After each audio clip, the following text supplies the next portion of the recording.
Book 1. Rise of the Fallen. Introduction. The downfall of civilization was not due to war.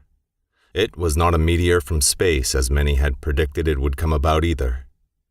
The end came swiftly for most, like a silent scythe of death that brought about a change that few could even imagine in their worst nightmares.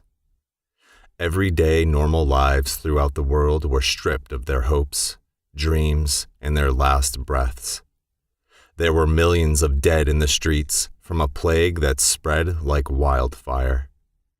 It all began on a military base in White Sands, New Mexico. On the dreadful evening that it all began, many saw an explosion, feeling the earth shake under their feet for hundreds of miles. It was followed by a massive, billowing plume cloud that suddenly appeared out of nowhere in the sky. The smoke rose into the sky around dusk. The multitude of clouds absorbed something on a molecular level from that smoke. The once beautiful sky almost immediately became an ashy gray in color. An ominous storm developed, swelling in size in mere seconds, becoming something that humankind has never seen before. The now dark sky had a slight amber glow emanating within the now massive storm cell clouds. Hundreds of lightning strikes, pinkish in color, suddenly lit up the sky, occasionally striking multiple times in the same place, which everyone knows is not supposed to happen, as the storm continued to grow in size.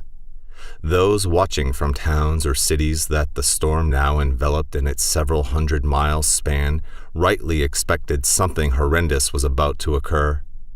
A panic rose in the streets for those not sheltered. Many began to run for cars or a roof to duck underneath.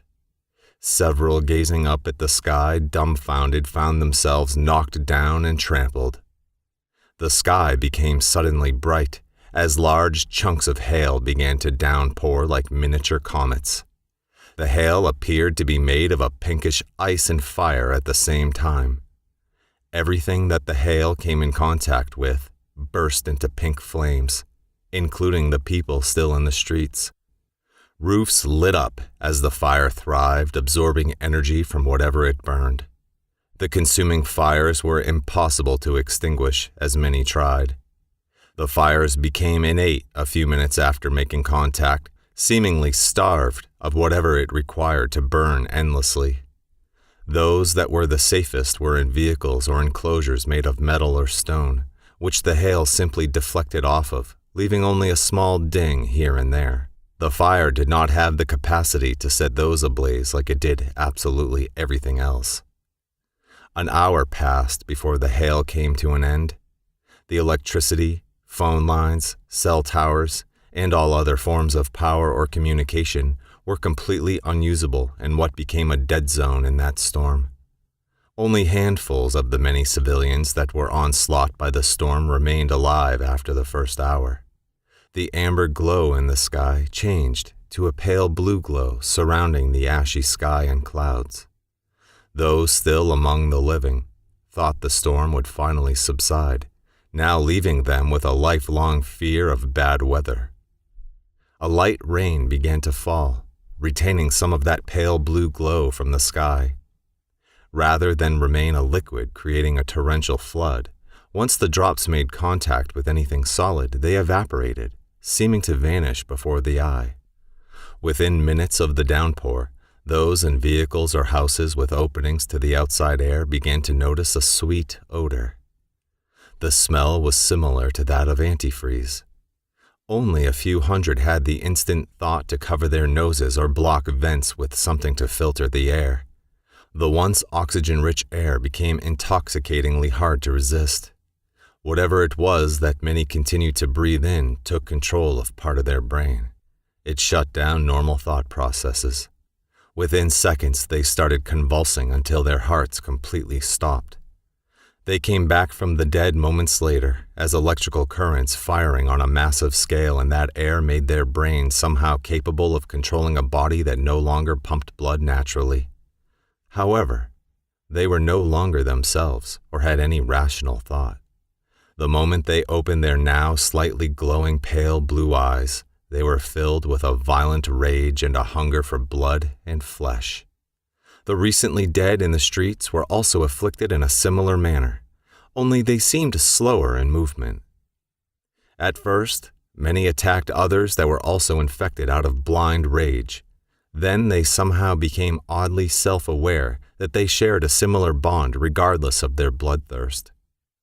Even though many were now missing limbs ripped from their bodies or had massive wounds, they no longer attacked others that were similarly infected.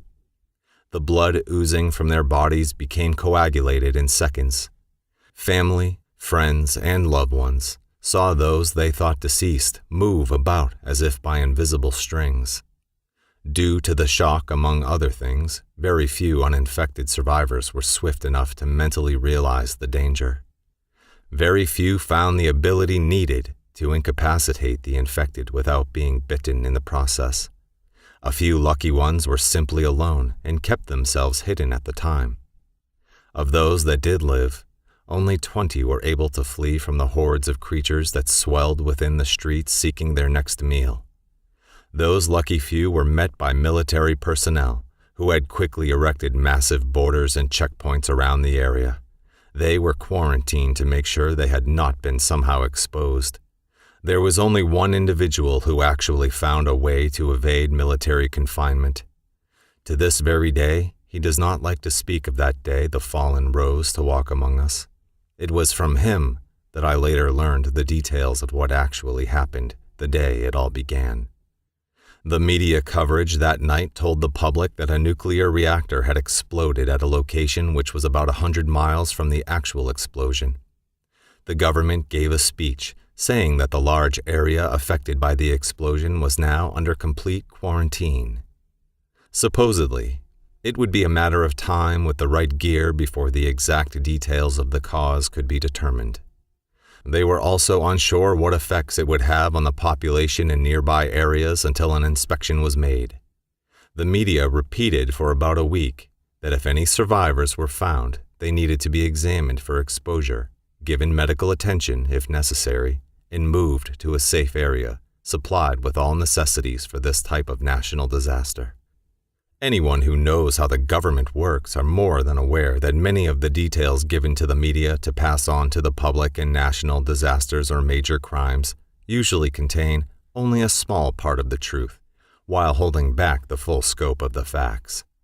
This is especially true when the government is lacking in its duties to fulfill their jobs, as we have seen on many occasions, leaving the local and state emergency responders to do all the work. They have become experts at being persuasive when the occasion arises. They know how to reassure the people there is no need to worry until the details of their incompetence are made public knowledge. Conspiracy theories of what may have actually occurred spread like wildfire on the internet through text messages and phone conversations. The government secretly monitoring all forms of communications were unprepared for the growing civil unrest and overall disapproval. The president was advised to give a speech in an attempt to calm the people.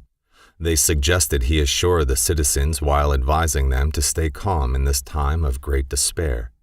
If that did not work, he was advised that he should dispatch an immediate detachment of all military personnel to the largest cities to quell civil unrest, including disarmament, curfews, or whatever means were necessary. The president gave his speech early the next morning, taking over every aired channel through the government's national emergency broadcast system. All forms of media encompassed the president's speech, supporting his leadership in a great time of need. Within the week, riots began, and civilians voiced their opinions loudly to the government through many various ways. When the government dispatched military to the major cities to set things back in order, all hell broke loose. Many citizens who had felt pushed around or controlled for nearly a quarter century joined the voices of the masses in civil unrest. The military became incapable of handling millions of angry citizens. Eventually, a crowd was actually fired on, and among those that died, there was a young child of only 12 years old. Some of the military laid down their weapons or changed sides after this happened. They knew their own families could be in similar predicaments. Others did because they had a moral dilemma of firing on children who now joined the crowds in great numbers out of respect for the one who had been killed. Fighting eventually broke out among the military itself in certain areas. Citizens joined the fray, attacking those in the military who directed their guns on the crowds. They used every means possible with an unbending ferocity. They brought their own guns and other weapons, outnumbering the military in numbers and firepower. The military that still refused to back down were swarmed in a matter of days. In almost every place the military faced the public, they were completely overcome. Unmanned drones and other technological advanced means were the government's next attempts to disperse the citizens and quell the problem. These were quickly overcome by hackers and highly intelligent individuals, some that had originally developed them for the government, with vast resources at their disposal. A new resistance formed, openly challenging the government, with numbers growing into the millions.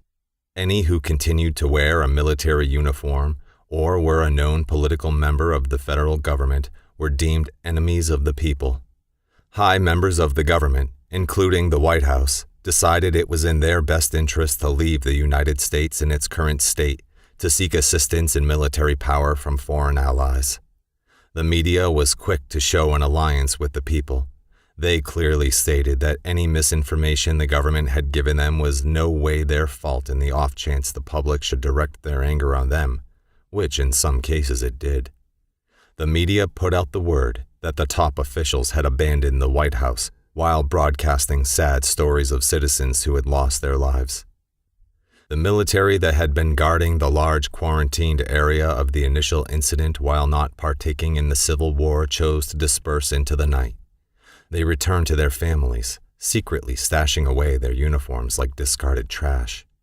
A few of those military officers unknowingly had become infected while dealing with the attacks of the fallen. The man in charge of the quarantine site, who was an avid lifer in the military for over 30 years, finally broke down mentally from the responsibility, the desertion, and the downfall of the government. Being the last man at the facility, he decided to take his own life. Before he put a bullet in his own temple, he shot every one of the civilian survivors regardless of the fact they had shown no signs of infection. Nothing stopping the infected except unmanned fences and barricades, the undead made their way out gradually over time. The term fallen would soon hold several meanings. The most common meaning would be used for those who were overcome by other fallen, or from the plague that would bring a great rise in their numbers.